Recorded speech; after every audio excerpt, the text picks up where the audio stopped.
Good evening, ladies and gentlemen. You are welcome to Translation and Interpretation. I'm Toro David, translator and interpreter. As we have said in the previous video, we will continue in this video the definition of some financial tools such as uh, letter of credit and promissory note. We know that the banks have some mechanism in order to help and to facilitate the international trade between the exporter and importer. We know that they are dealing with money if you have your bank account. So we have the possibility as a trader or international trader to receive money from the bank on credit and also to pay from your own debited account, like you have received money from somewhere uh, to settle uh, your bill with the exporter. So the bank are here to facilitate those transactions in case a bank account holder has an outstanding account. I mean, is not able to pay or to settle the supplier based on the amount of money he has in his bank account. So the banks can intervene to fund his account with sufficient money to settle the supplier. That is, to open a credit account for him in another bank, which is communicating with the bank of the importer or of the client.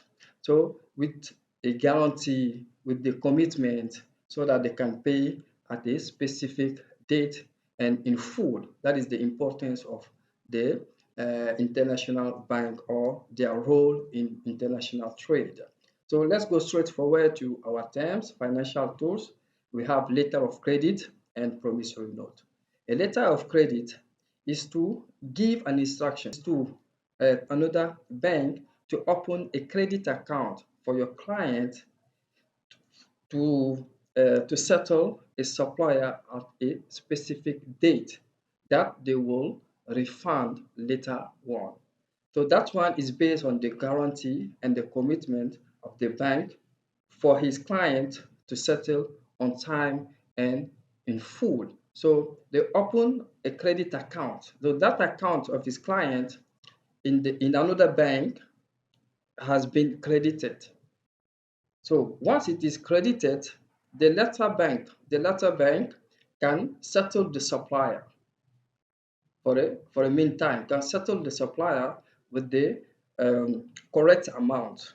And on due date, the client in the first bank will settle the bank that has credited his account in his bank.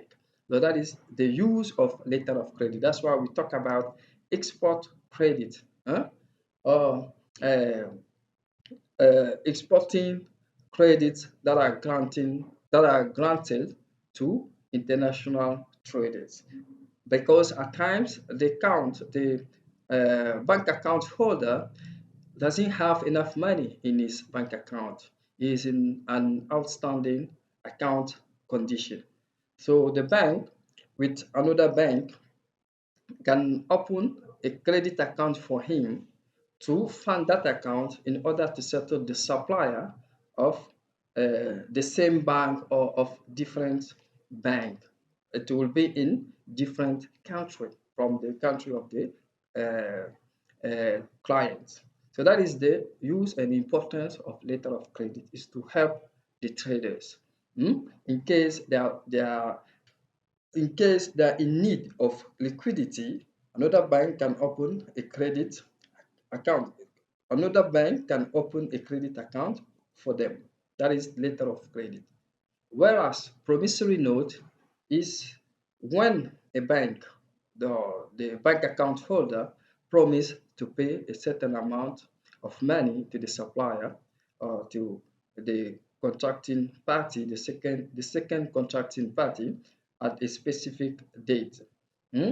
So this promise is like a credit, but they are different in the sense that promissory note doesn't have much details or formalities, whereas a letter of credit has many details and formalities, because the sum that we can allow for another party to receive is much higher than the sum when we are in promissory letter mode. So it's not the same amount that will grant, or as a loan, it's not the same amount of money as a loan that we will grant to the client or to the supplier.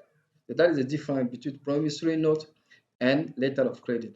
Promissory note in general happens in short term or a little bit medium term, depending on the policy of each bank, nationally or internationally.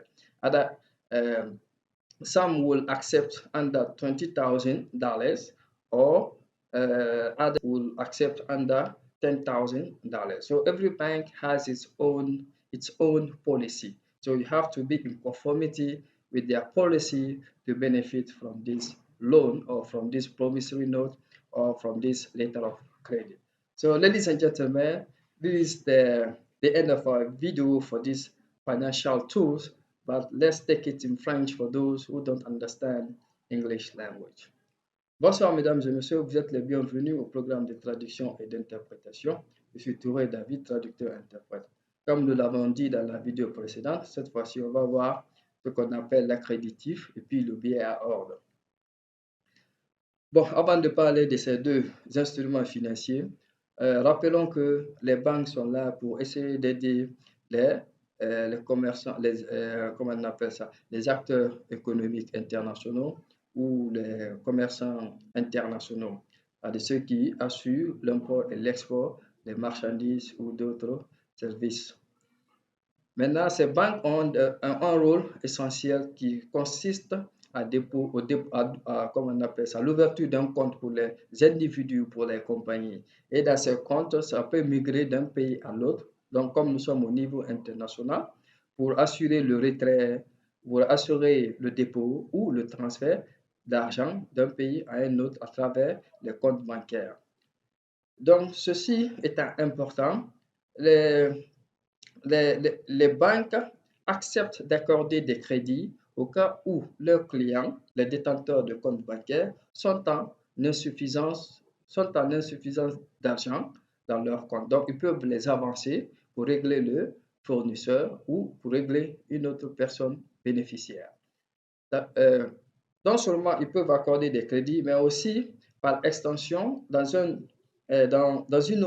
autre pays, une autre banque peut, à travers la collaboration de la banque du client dans son pays, ouvrir un compte crédit en ayant des garanties et des engagements venant de la part de la banque du client pour essayer d'alimenter son compte qu'on a créé, un compte crédit, c'est-à-dire la banque dans un autre pays a créé un compte pour le client où ils ont versé de l'argent afin de régler le fournisseur, soit dans le même pays ou dans un autre pays, soit le fournisseur a un compte bancaire dans la même banque. Donc, ils ouvrent un compte crédit avec des garanties et des engagements à régler cette banque à une date précise. Donc, tout est formalisé, tout est professionnalisé, documenté.